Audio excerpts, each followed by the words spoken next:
everybody. Good morning, good afternoon, good evening, good night. Greetings and salutations to everybody, and thank you for lending me your time. I did come by to do a little devotional activity real quick to close out the week.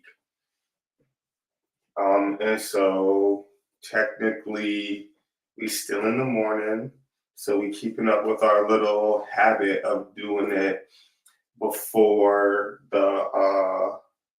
during the morning.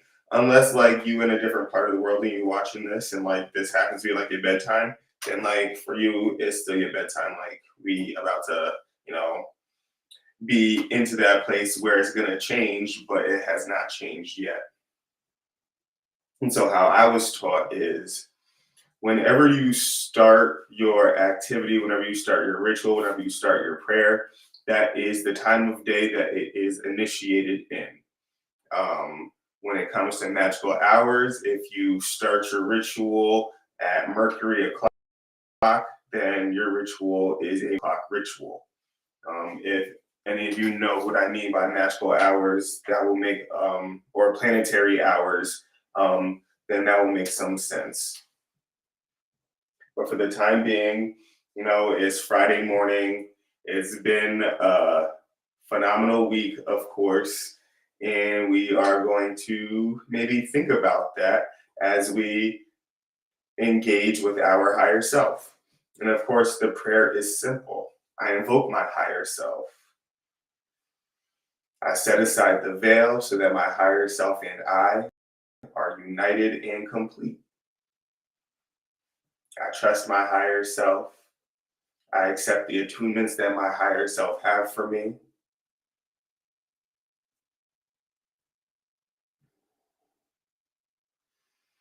Maybe engaging in an energetic activity to tone your energetic body, like the affirmations that we've done, you know, for 3 or 4 activities now.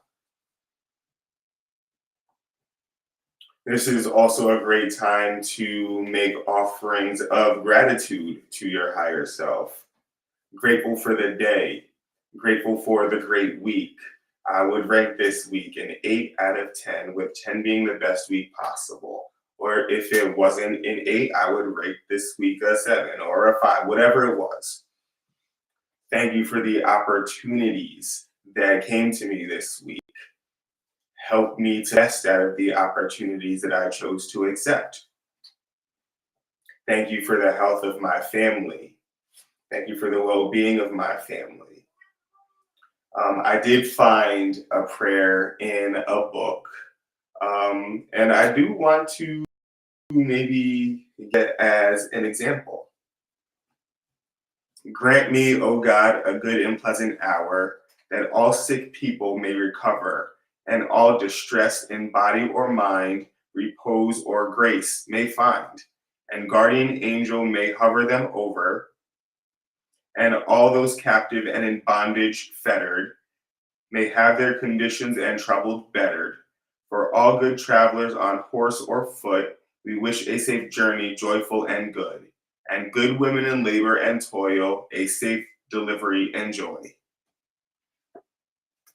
So that is a prayer, and it is labeled as American Magician's Incantation for Safekeeping. And so with that, you could wash on some safety and some safekeeping with any holy water that you might have on your altar. Maybe you anoint your third eye, the back of your neck, the wrists, maybe the back of your knees.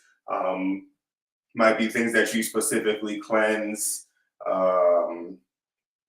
And of course, everything that you do, you affirm it with your higher self. I accept this cleansing. I accept this attunement, and I integrate it for my highest good.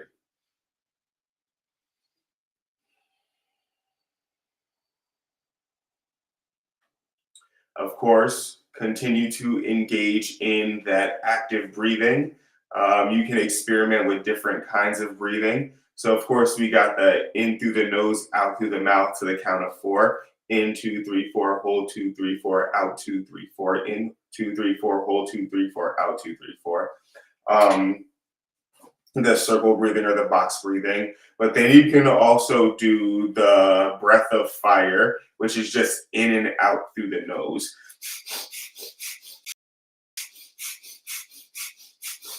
But also engaging so that the force of air is pulled in and exhaled through the force of your diaphragm. So it's pull the stomach in, push the stomach out, pull the stomach in, push the stomach out, using the diaphragm to pull that air in through your nose and push it out through your same nostrils.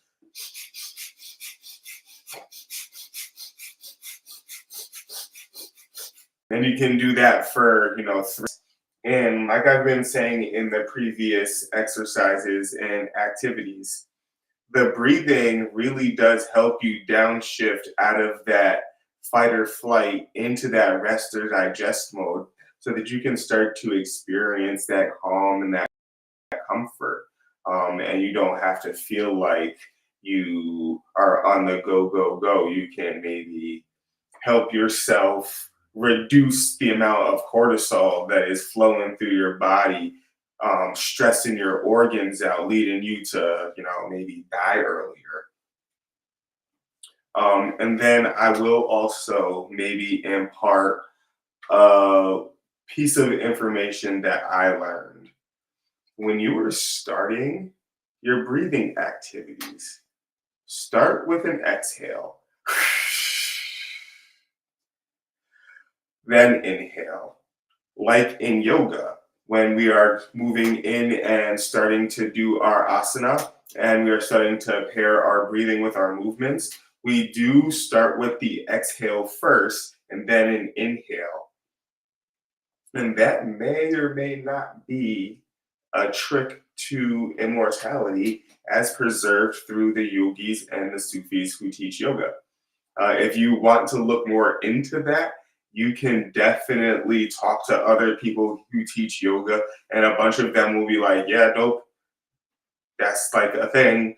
And there is some lore that's linked to it that, if you can find someone to go into more conversation about it, that's excellent. If you want to talk to me more about it, hit me up on my Facebook, or ask me a question about, specifically the intention behind exhaling first when you begin your breath work or when you begin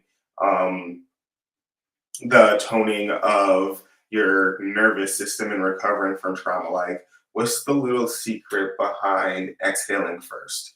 And what is the lore that links it to immortality? And I might be willing to chat you up on that.